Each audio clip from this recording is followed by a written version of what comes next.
Gillean, I'm so happy to have you on the Mind Your Hormones podcast. I have so many things that I want to ask you and talk to you about. I can't wait for everybody to just gain so much knowledge from you. So before we dive in, can you just tell everybody who you are, what you do, all the things?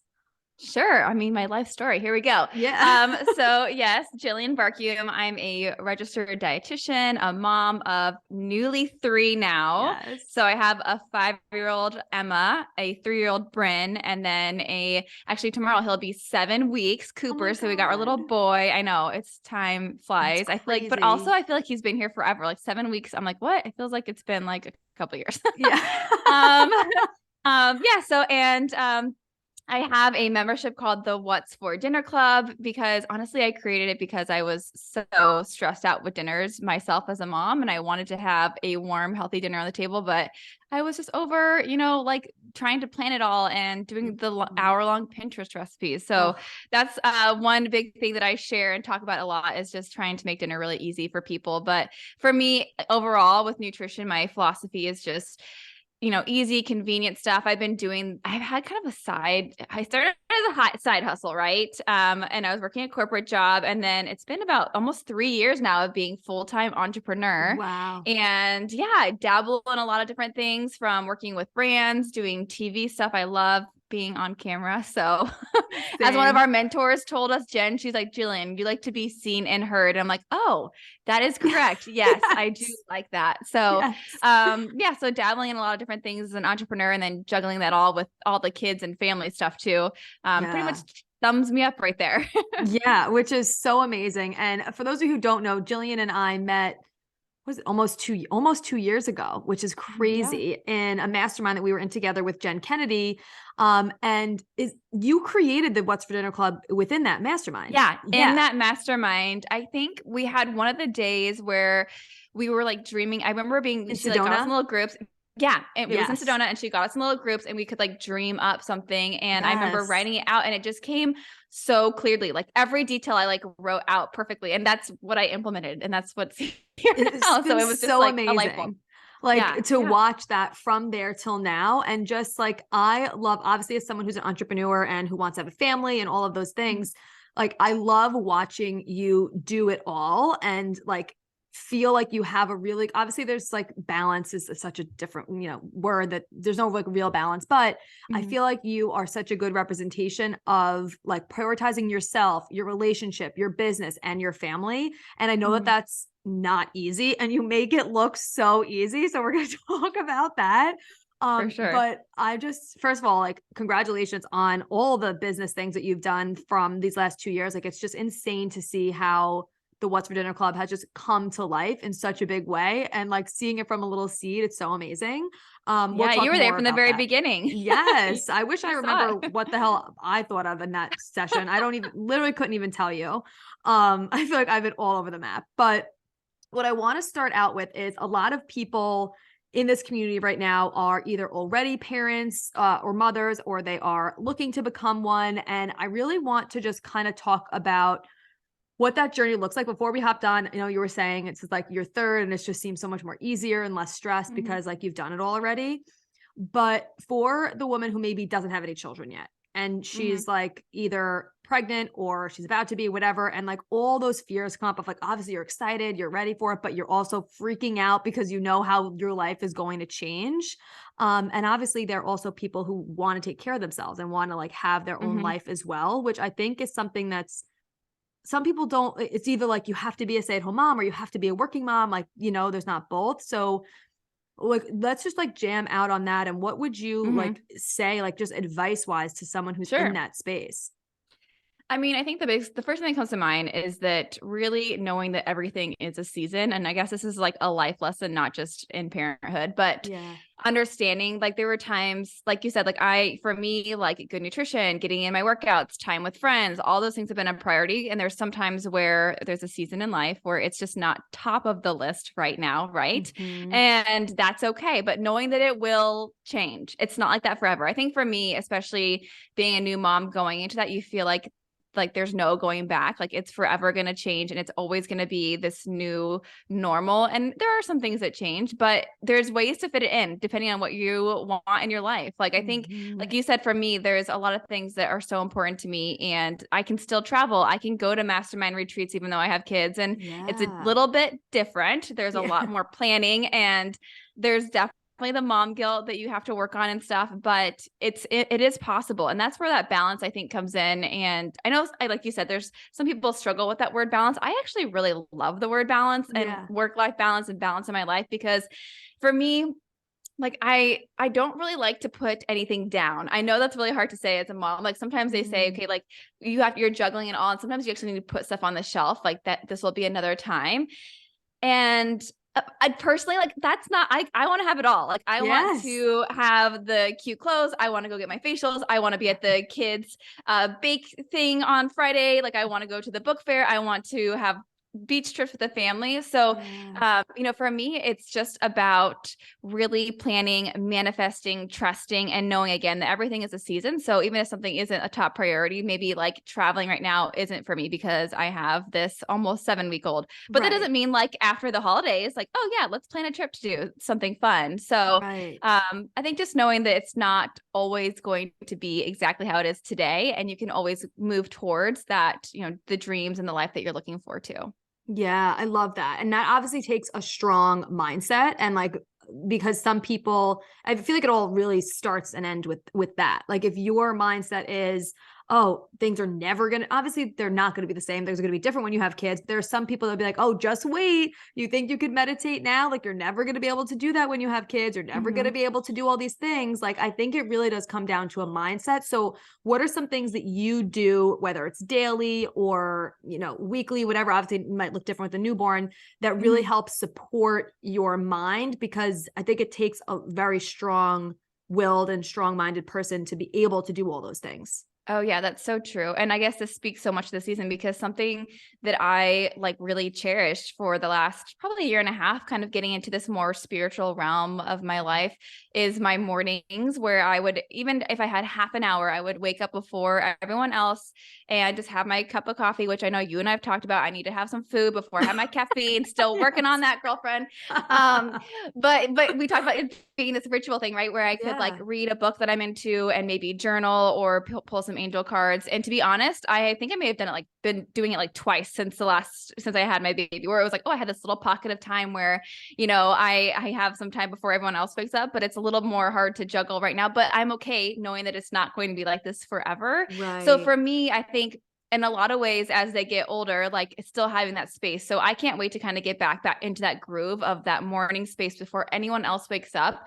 Having time to myself, even if it's like 15 minutes, is just sets the tone for my day.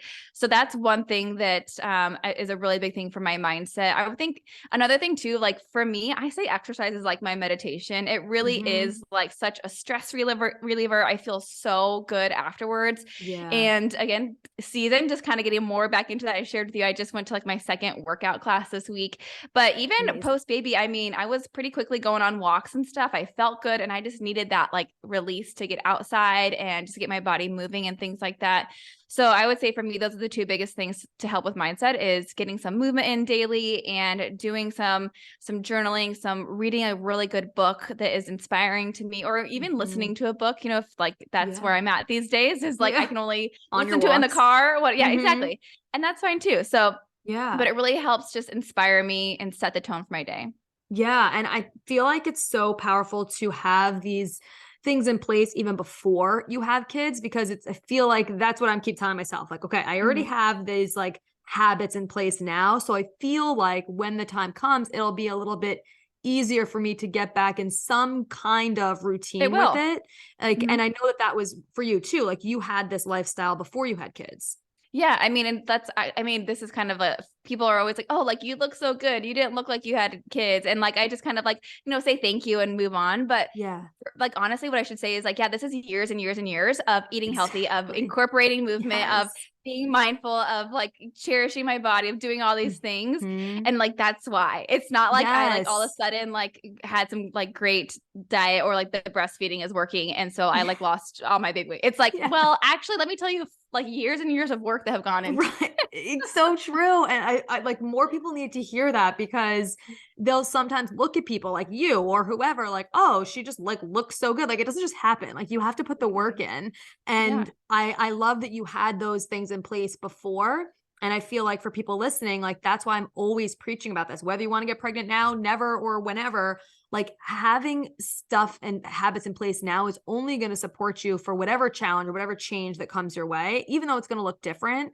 I just keep telling myself it's going to help because I It do will. have such habits in place. Yeah. And just like, I mean, even especially like when you're like, when someone is pregnant too, because that is like, that's such a hard time to like keep up with it. I know for me, like I was so Mhm. exhausted. So to get up and do any sort of movement, sometimes that like meant like literally a 10-minute walk or like, I'm just going Yeah. to stretch today because I like Yeah. was so tired, but I had already established that habit. And so I still stuck to it again, even it might have looked a little bit different, but it was still there. Like it was not like, I always talk about people say they're on or off the wagon, and I like to preach that there is no wagon. It's Yes. more like a scooter. Okay. So we're on our scooter. We're constantly going in this forward direction towards our goals. Maybe we got to Yes. like kind of like dip our toe because we got like, we're getting a little off balance or we're slowing Balance. down a little bit, but like you keep going. It's not like we're falling off Yes. and we're like, we can't get back on. So Exactly. Or your skateboard that you now do, your longboard yes, with, my longboard. with Yeah, Eric. you're right. We should do a longboard analogy here. But yeah, there is no wagon. So get the wagon idea out of your head. Yes. Oh my God. I love that. And I remember, I don't know if it was a conversation I had with you, if I heard you talk about it on your podcast. I think it was on your podcast where you were saying how when the girls know, like when they wake up, like they could come downstairs, but like mommy is doing her own thing Mhm. till like 6 o'clock. Like there's no like talk, like playing, like you could play on your own, but like no, like playing with mommy or something till 6. Like what is Yeah. that little boundary you have? Yeah. So, and it's so funny because it's so dang early. It's like, why do my children not sleep in? Like, I know it's so early. it's When I heard my, that time, I was like, I oh know. shit.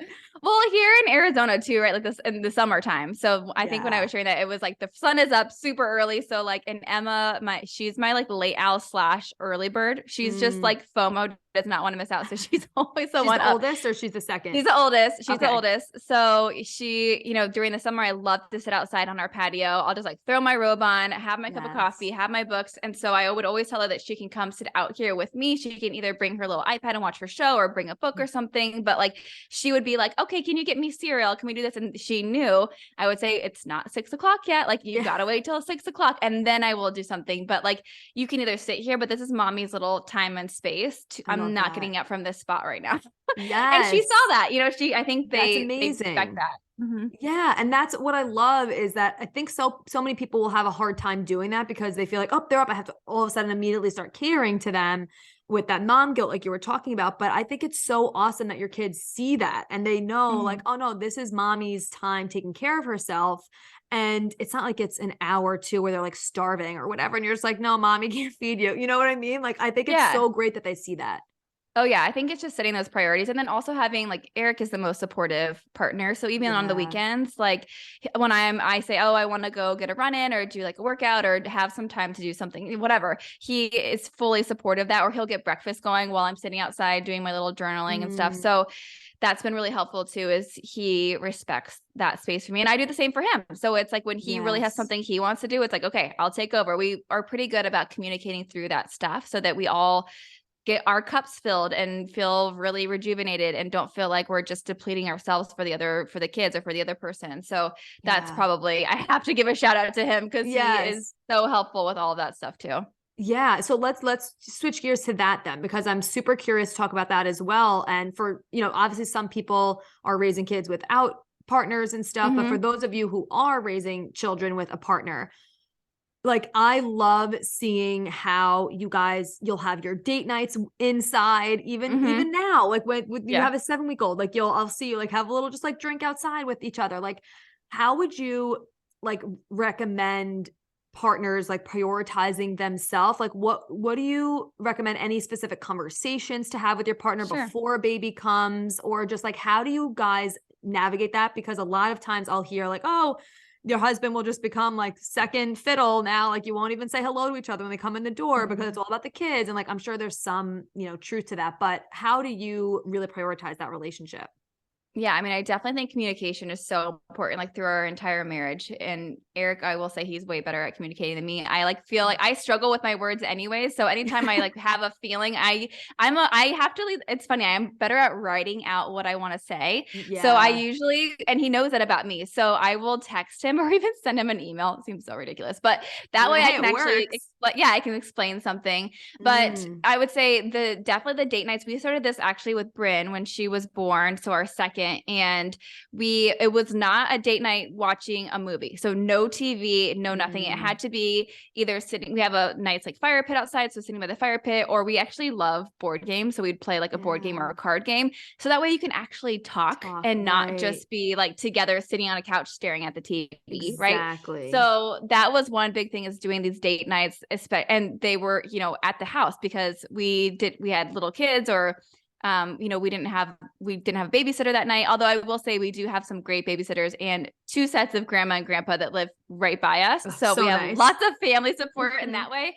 But there's like a lot of times we just would have these little at-home date nights where we could just schedule time for ourselves. So we would plan out, usually on Sundays, we sit down and talk about our week, and we'll plan out like, okay, Friday, let's do our date night. Saturday, we're going to like a birthday party, blah, blah. So we like really plan it out ahead of time. So we're both on the same page about it and have something to look forward to. So communication, definitely, the at-home date nights was a great way for us to personally connect without having to like go out to dinner all the time or do things like that. Yeah. Or feel like you have to wait till you can get a babysitter, or wait till then. Like, I like that you're just like, no, like we're just going to do it now. Yes, exactly. So, I mean, that's really, really key. And then also, I mean, it is important to have time like alone, like away, like trips and things like that. So those obviously aren't as often, but we're actually planning, we have our 10-year wedding anniversary coming up, which is insane. 10 years. I cannot believe that. Holy shit. I know. I feel when is that? I don't know. I know. And then in March, we've been married for 10 years. Oh I know. my God. It's crazy. That's amazing. I love it. So we are going to plan a trip, just 3 or 4 days at some sort of beach place or something. So, and that just kind of gives us something to look forward to. In fact, I'll never forget, my dad gave me this advice one time to always have tickets, which I love. Is always, it can be a trip, it can be a concert, it can be a play that you're going to or something, but something that you're looking for. Yeah. So that's another great like little thing to kind of give you as a couple something to look forward to. Like after you go to your event, it's like, what's your next ticket? Like you have to have a ticket always of somewhere you're going to go or do something. So yeah, I love that. And like, did you guys have conversations before the kids about kind of like what roles you would play, like who would do what, like to help out with the baby? Like, did you have specific roles, or did you kind of figure that out like as the baby came? There's definitely a lot of figuring out as they come, because you just don't know. But I will say one conversation that comes to mind, I know we had a plan, was the nights. So because I was planning on nursing, and that was the plan, right? Things could change and maybe you can't nurse, but that was our plan. So I remember we had a conversation, and I think this was advice from some of either my brother or some friends, where they recommended that when the baby wakes up in the middle of the night, that Eric would wake up first, go change the diaper of the baby so that I could either go to the bathroom or like get, like if I needed to get water or something. Then as he's like changing in the baby settle, then I can sit like I always went into the nursery because I liked to sit in the chair, the rocker chair. So I'd sit there, and then he'd give me the baby. And then, I mean, right now, like with Cooper, like we're third in, so there's a lot more experience. So he always asks me literally every time, he's like, do you need anything else? And I would say, this time, 99% of the time I say no. But when I had Emma, like my first, it was so much more challenging, and just, you don't know it. So he used to like rub my feet. He used to just like fall asleep on the floor in there just to make sure that I like didn't need something, because I was still learning to do the whole nursing thing. Yeah. So I think that was one conversation that we really talked about, is how to do the night thing, and then just open communication to see what was working or what wasn't working. That was probably a big one. But thinking now, we have Emma school age, kindergarten. So lots of conversations about what school is she going to go to and what's important to us, and pick up, drop off, all that stuff. So oh my God, it's just a constant need to stay on top of communicating. And that's what we do on our date nights when we're not watching TV, when we're chatting. And the other night, in fact, when you probably saw us, we were by our fire up front. I had a list on my phone of things to talk about. Here's what we're talking about on tonight's date night. Nice and structured the way Gillean likes it. Yeah, exactly. And it wasn't all just like it was things things I was excited to tell him about that, I don't want to just tell him in like the 3 minutes when we have in between, getting dinner ready. Like I wanted to sit down and explain this new opportunity that came my way and like be able to hear from his side what's new at work or what's this new like project he's working on. So just having like a little list was kind of silly, but it just kept us, because I was excited to talk to him about a couple of these things. Yeah. So. Oh my God, I love that. That's amazing. That's so helpful. And so did you nurse with all 3 of the babies? Okay. Yes, so luckily I was able to. With Emma, it was really challenging. She was 3 weeks early, and I don't, this is not scientific. I'm not a doctor, but I will say my mom intuition is that since she was early, I felt like she was just like, she actually was, if she was born one day earlier, she would have been considered premature. So she wasn't considered premature because she was literally on week 37 that day. But she really was born. Yeah, she was like really there. So, so I felt like she was just not as developed. So it was like harder for her to learn how to eat. I feel like she like struggled more with sleeping, but also again, this was our first kid. So I feel like it's a little more difficult to figure it all out.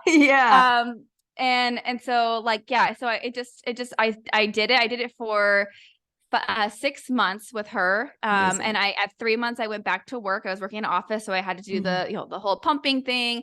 Did you not pump until then, or did you? No, I started, I think at home earlier, but also I will say with Cooper, like I pumped a lot or sooner than I did before. I think it was like 2 or 3 weeks, because I would wake up in the morning and I was like, oh my gosh, like this milk has got to come out. And then is it helpful for them to get used to a bottle also? Like, do they, if you wait too long, will they not want the bottle? Cause I've like heard that thing too. I don't know. I never had that with my kids. Like they all just like, honestly, even with Cooper, like he'll do both. Like I think he's had a bottle maybe. So he's 7 weeks. He's probably had it 4 times. Like when I was doing something and my mom was like, he was so hungry. So I fed him. In fact, that just happened. So I went and did this workout class, and I was driving home and she's like, he's so hungry, I'm going to give him the bottle. I was like, that's fine. So then when I came home, I just pumped right before I jumped on this call with you. But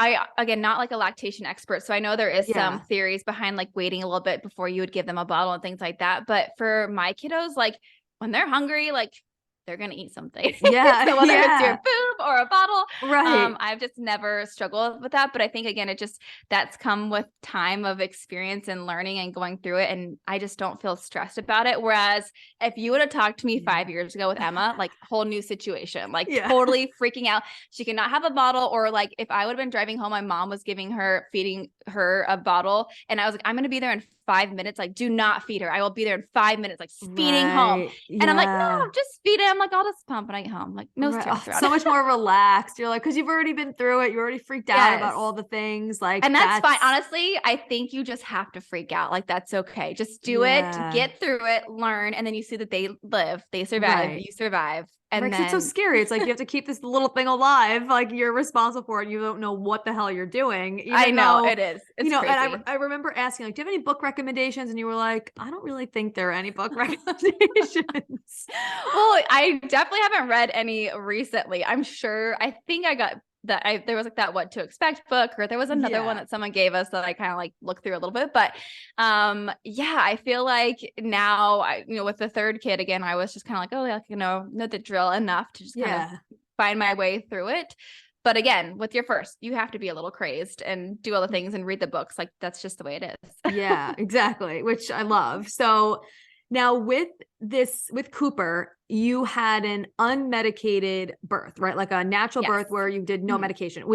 Did you do that with Bryn and Emma, or Cooper was the first? So Emma was epidural. In fact, that was my plan going into it. that was my plan. I just wanted to go into the hospital. I actually did work with a group of midwives. So there's a really cool clinic here that has both physicians and midwives, and you can kind of choose which route you want to go. So I saw the midwives, but the whole time and the midwives are totally open. If you want to do an epidural or do the medicated thing, they're totally open to that. And so that's what I did. I liked the way that they like their office. It's funny because like when I would go into the midwife's like room for my appointments, they would have like a couch and like a little lamp, and it was just like a lot more cozier. Yeah. And then there was one time when I couldn't get an appointment with the midwife, so I saw the physicians, and they were fantastic, but just the room was like the clinical normal room that you go into. It's like doctor. I was colder looking. Yeah, feeling. I was like, "Where's the couch? Where's the comfy couch for me to sit in Where here? are the pillows? This like normal chair. Like, what's this?" So I did that. So I did have like a little taste of understanding kind of that, that world of working with a midwife. And but I was honestly so scared of the pain, and I was like, no, like I just knew from the very beginning I'm gonna do an epidural.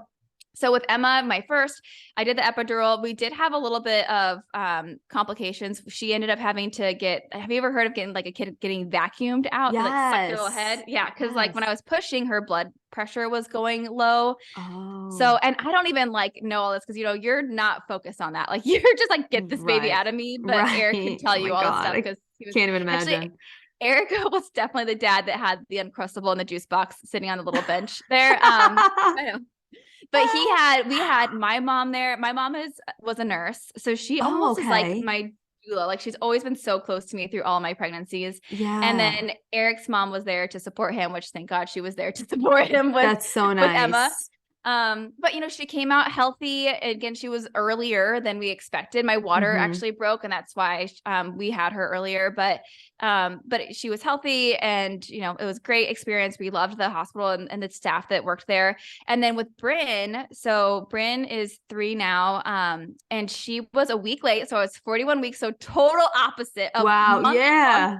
Which usually it's like a lot of people say like, oh, your first will come late, and then the second it's like all bullshit. It just comes. I know. It happens. It really, there's just nothing you can really plan for this. Can't expect. Yeah. So I was 41 weeks, and she came so fast that I didn't have time for an epidural. I was planning on it, but I should step back. So because she was a week late, the midwives that I was seeing that day, I went into the office, and she's like, we're going to schedule you to be induced like in like 2 days. But she's like, if you want, you can try something called castor oil. And that is something that actually you use it to like, it's actually a laxative is how it works. But if you take it with some sort of protein, so I put it in a protein shake. Oh, you drank the castor oil. Yeah, you drink it. Yeah. Oh, okay. Okay. And I heard like castor oil packs for like your gut and stuff. I didn't know you meant drink it. Okay. Wow. So it actually causes you to start contractions. Wow. But little note for everyone, just so you know, it can actually make them start really quickly and fast and be really crazy. So, oh my God. Like I was like, I will never do that again because it was so intense. Oh my God. How fast did she come? From like my first contraction until she was born was like an hour and a half. Stop. So we barely got to the hospital. And then because it was this laxative thing, I was like, oh my gosh, I told my mom, I was like, I think I'm going to poop. Cause I thought I was going to poop all over the table. Yeah. And then the nurse was like, let me check. And she's like, no, that's the baby. And she's like, we got to start pushing. I was like, oh my gosh. And then I remember being like, where's the anesthesiologist? Like, where's the epidural? Like, where is it? And my midwife, I'll never forget. She was like, you've done all the work. You did all the work, Gillean. We're here. And I was like, no, but like, where is like, and she just kept repeating herself. You did all the hard work. We're here. I was like, where's the epidural? And I remember like being like, my mom was like, I can't do it. Like this, no. This is like not going to happen. I was but then like, there's no option. Like your contractions. There's a point where you can't get it after, right? Yeah. Yep. Okay. After and I don't even know when you're so far along, but it was like she was coming. So it was like, wow, you got to get this out. So it was the hardest thing. I said I would never do that again. Like that was horrible. And it has always been a great, but then I did it again. And now it's my greatest excuse for anything with Eric. I'm like, I gave unmedicated birth twice. So like you did the dishes. So then with Cooper, did you go in knowing you didn't want to have any medication, or was it just like, did it just happen? Yeah. I mean, the one thing that I noticed with Bryn, and again, it wasn't planned, I just experienced it, but I recovered so much faster. Like the whole recovery process for a woman after giving birth is so much. Actually, and this is, I'm just spilling it all out there, but with Emma, I had to get an episiotomy where they actually cut you a little bit. And so I had stitches. That's from like cutting from the vagina to the asshole. Yeah. Okay. So they like have so I have to get stitches. And so like recovery was so awful. Like I remember sitting. That was with which one? Bryn? With Emma. Oh, with Emma. Okay. So so I remember sitting like my first, first experience and stuff. And I remember sitting in her rocker, like nursing her and like having to get up with her and like having to like slide out of the Oh, chair because like getting out was so painful. It was awful. But like that's what we had to do. And she was this beautiful, healthy baby, and that's how she had to come into the world. But with Bryn, because just I felt like I could be up on my feet faster because you don't have the numbness. I just felt like all my girl parts it's like healed so much faster. I didn't have the bleeding as heavily and stuff. Really? So that was honestly the main reason why I did it, is I just felt so much better after. Wow. And you didn't tear or have an episiotomy with Bryn? Nope. I think I had like a very minor, like 1-degree tear with Bryn. So it was like 1 stitch or something. So I didn't even notice any difference. Amazing. But like with Emma, yeah. So then with Cooper, like I was like, okay, like, am I crazy to do this? Cause I said I would never do this again, but I recovered so much faster. I did the, I'm going to prepare for this. So I did the hypnobirthing training. There's a couple of different ones out there, but the one that I did has like multiple tracks. So you listen to it all through your pregnancy. So it's it's online. Yeah, well, you just like download, they have an online course, and then you can download the tracks. And so I would just listen to them on my phone. It's just like Baby, you said? Hypno Babies. Okay. And they give you so much information. So there's a lot to take in, but I think they want you to start at 28 weeks is when they say to start doing it. Okay. And then every day there's different tracks and stuff you can listen to. I will totally say I did not do it every single day because some of the tracks were like an hour long, and I was like, I don't have time for when you're in hypnosis, like you're not driving, you're not walking, like you're like laying down. So like you fully feel like you get hypnotic. Wow. It's like, it's just really relaxing. And I even asked my mom, because my mom is trained in Reiki and hypnosis. So I asked her, I was like, okay, so I like fall asleep through all of these. I was like, am I still absorbing all of this hypnosis stuff? And do you? I was like, yes. She said, still keep doing it. Yeah, okay. It's kind of like subconscious. Like you just kind of soak it in. Okay. So anyway, going with Cooper, I knew I was going to do the unmedicated. I did my hypnobirthing training. I did a lot of Reiki and hypnosis leading up to it since my mom is training that. So I was so lucky to have that support. Yeah, my mom's trained in Reiki too. Not hypnosis, but Reiki. So she did a lot of Reiki on you leading up to it? Yes. Yeah. Just leading up to it. It was, and I just, again, the fatigue, or if you have nausea or if you have back pain, like I feel like having the Reiki is so helpful. She did it in labor, but also like when I was pregnant leading up to it. Okay, cool. So then with Cooper, I knew I was going to do the unmedicated.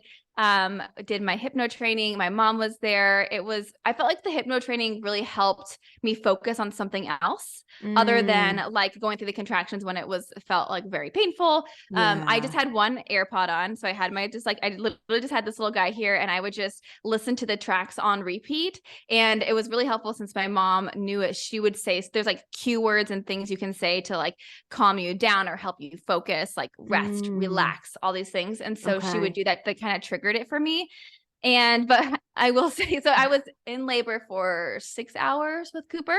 Wow. And the hospital that I go to is awesome because the midwives there have access to the showers and to the balls and to all these things. So I kind of moved around depending on what felt good. But like, I will say for the last like 15 minutes when I was pushing him, I mean, there was no hip. I was like, I was tribal screaming probably, but when you were pushing him out. Yeah. It was like, get this thing out of my ear. I don't need my AirPod because this is like no hypnosis that can help this situation. But it was so fast, it's really not that much time, but Eric and I joked that I guess there was a sign on my door. So when people in the hallway were walking by, it said like hypnosis, shh, so people would be quiet. Oh my God, so nice. Yeah, they're really great about all that stuff. But we were just joking how like if anyone walked by during that last 15 minutes, they were like, this girl, it's not working for her.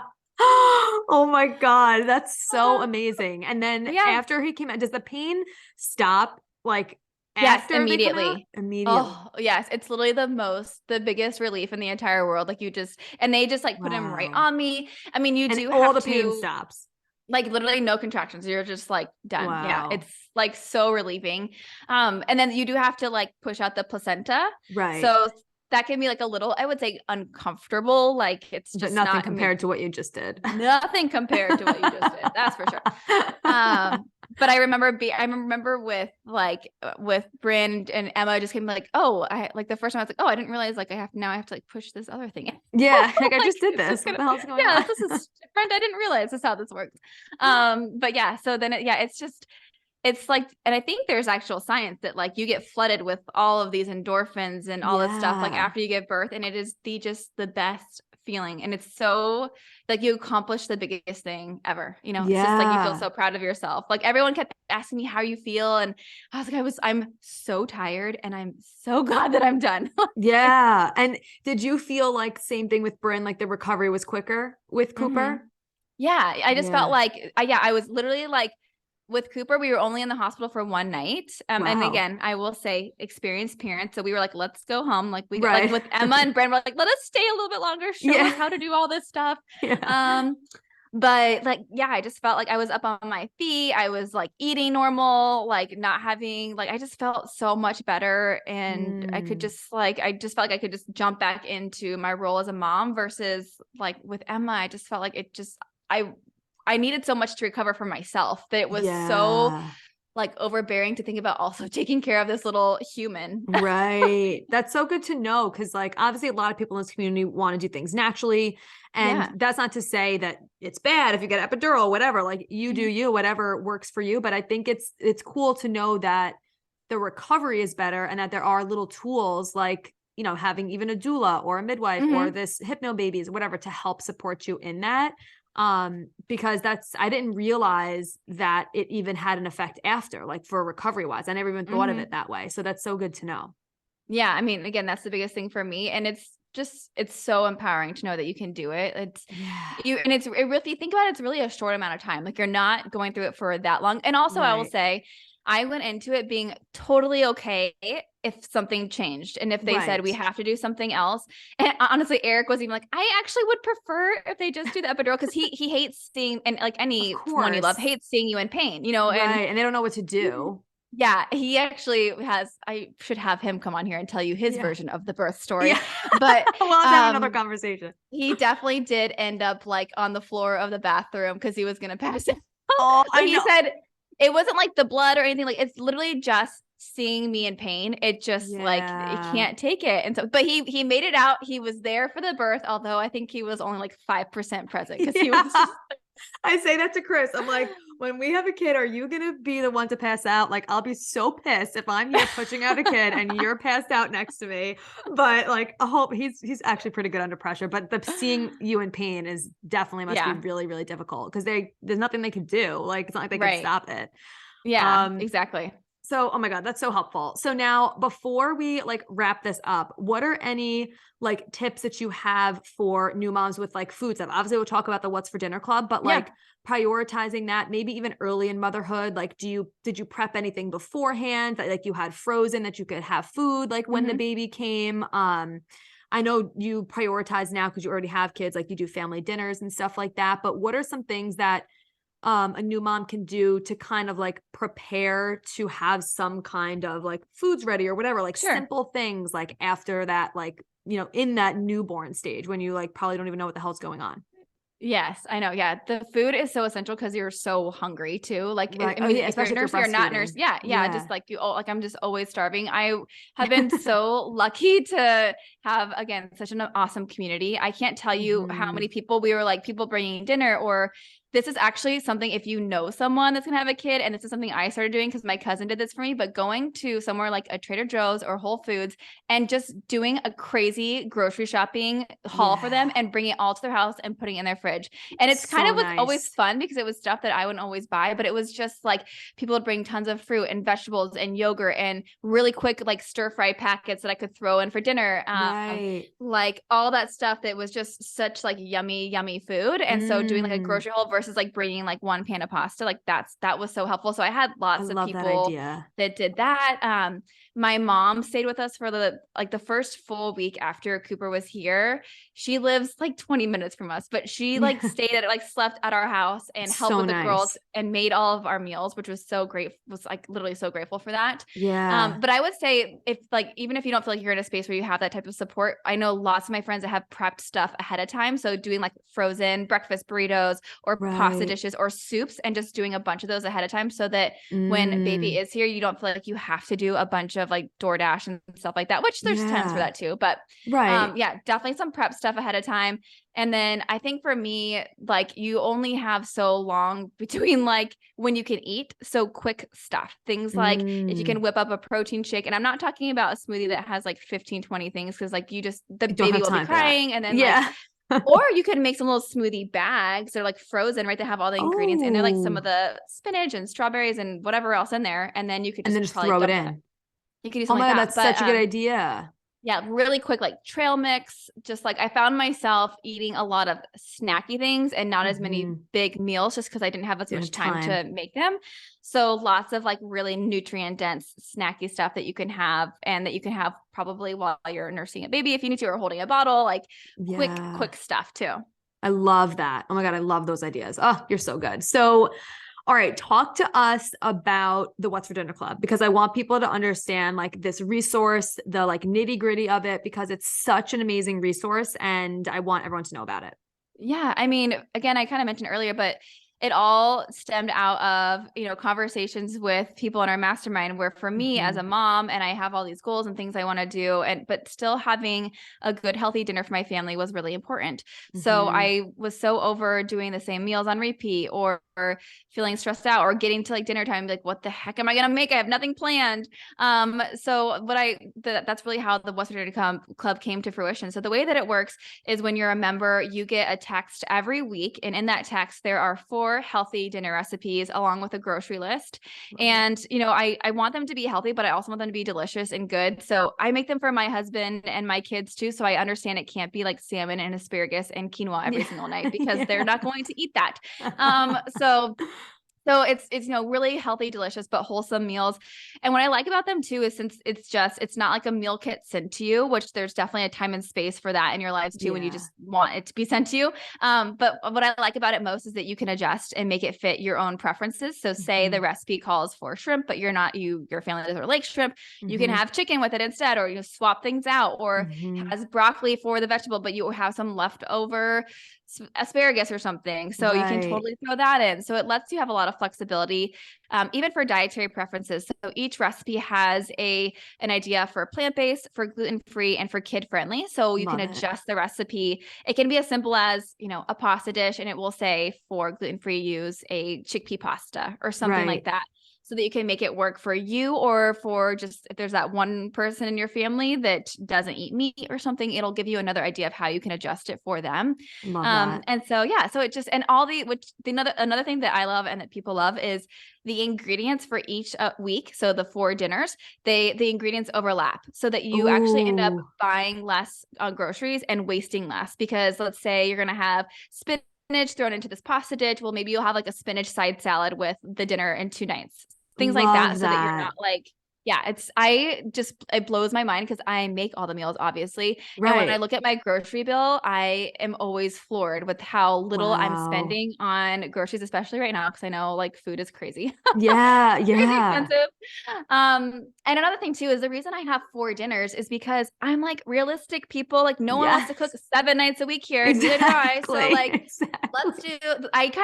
What I tell people to do is you have your 4 dinners planned, and you can always move them around if something comes up. But then have one night that's eating out, one night that is going to be some sort of quick frozen meal, maybe like a pizza from Trader Joe's or something. And then one night that's leftovers, because usually there's something where it's like, okay, I only have like 3 minutes to heat something up. So that's how we roll in this house. So I just made it into a membership to help other people do the same thing. So it's been so fun to share that with people.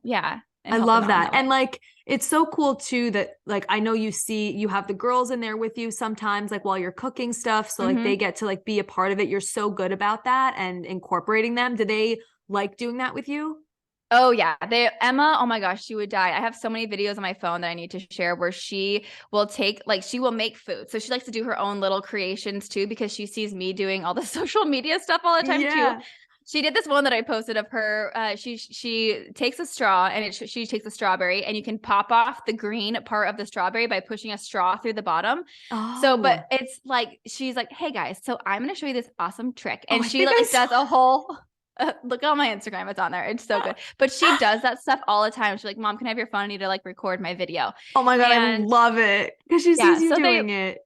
they honestly they help a lot. And sometimes I'm like, you know what? Just go play in the playroom because Mama needs to just cook this meal real fast. Yeah. Because that's all it means. Sometimes it takes, it obviously takes a little bit longer and it's a little bit messier when they're involved. Yes. But I will say a lot of times they are in there doing something with me. So yeah. I love that. So if you want to try out the What's for Dinner Club, we're going to put the link in the show notes and you have a nice deal for us. Yes. So you can go to whatsfordinnerclub.com. And when you sign up using code Corinne, you're going to get your first month free. So that's a whole free month. You'll sign up, you'll get your first text. It'll get you, again, those texts every single week with the dinners, and you can try it out for yourself and see if it works for you and your family. Oh my God, I'm so excited. I can't wait. I'm going to try it out myself and I can't believe I haven't already. But just like lately, I'm like running out of ideas of what to make. I'm just like, I'm just over it right now. And I am not someone who likes making complicated recipes or making things up. Like I'm just not into it at all. Which is so crazy. It's like I'm a nutritionist and you're a dietitian too. But no, I don't want a 40 ingredient thing. I'm just never going to happen. That happens maybe once a year when I'm like cooking for a holiday or something. Yeah. And that's enjoyable. And I regret it. Yeah. And then it usually doesn't turn out the way that I want it anyways. But, exactly. But yeah, no, the other day, actually yesterday, we made 20 of the meals because we do photos for them. I know it was like a whole day. It's exciting, but super exhausting. So we made 20 of the meals. So my fridge, we have an extra fridge in the garage. It's literally stacked with food. So my mom's over here watching Cooper while we're doing this. And so she was like, I'm hungry. What do you have to eat? I was like, go look in the fridge. And it's like, I have everything. all this food because we test every recipe out. We take like really beautiful photos of each one. So we really make sure that it's the best for everybody. Yeah. I love that. Oh my God. I'm so excited. So whatsfordinnerclub.com, code Corinne for a free month. I also like that you text the recipes. So it's not like an email or whatever. It's so much easier. Like you just made it so feasible for people. I'm all about convenience and ease and just making it simple because that's where we're at in this season, right? In this season, that's where we're at. In this season. It's always going to change. And tell people where they can find you, your social media, your podcast, all the things, everything. Yeah, for sure. On social media, it's Gillean, and Gillean is spelled Gillean. We're just talking about how everyone says my name differently, and that's totally fine.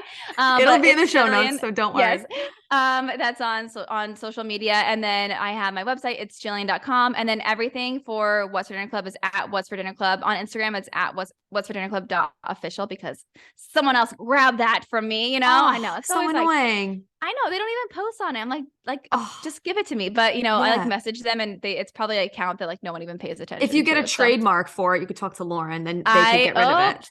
We're in the process. I did that for Mind Your Hormones as well. Yes. I'm waiting to see if it goes through. And then your podcast. Oh, podcast is It's Gillean as well. So check it out. Corinne and I did an episode on there too, which is awesome. I'll link it below. This was my first season and this is so fun. Good. I'm all about it. I loved it. It was so good. Every episode's really good. There's episodes on there where you talk to your husband about parenting stuff, communication. It's so awesome. I love it. So I'll definitely link that below. Go check out Gillean. She has such awesome Instagram feed with really easy recipes, just like mom stuff, business stuff, life stuff. She's just like a light. So go check her out. Thank you so much for being here. All the information will be in the show notes. I appreciate you for taking this time with your little 7-week-old and still making space for us. Of course. Thank you so much for having me. Of course. Bye, everybody. Talk to you next time.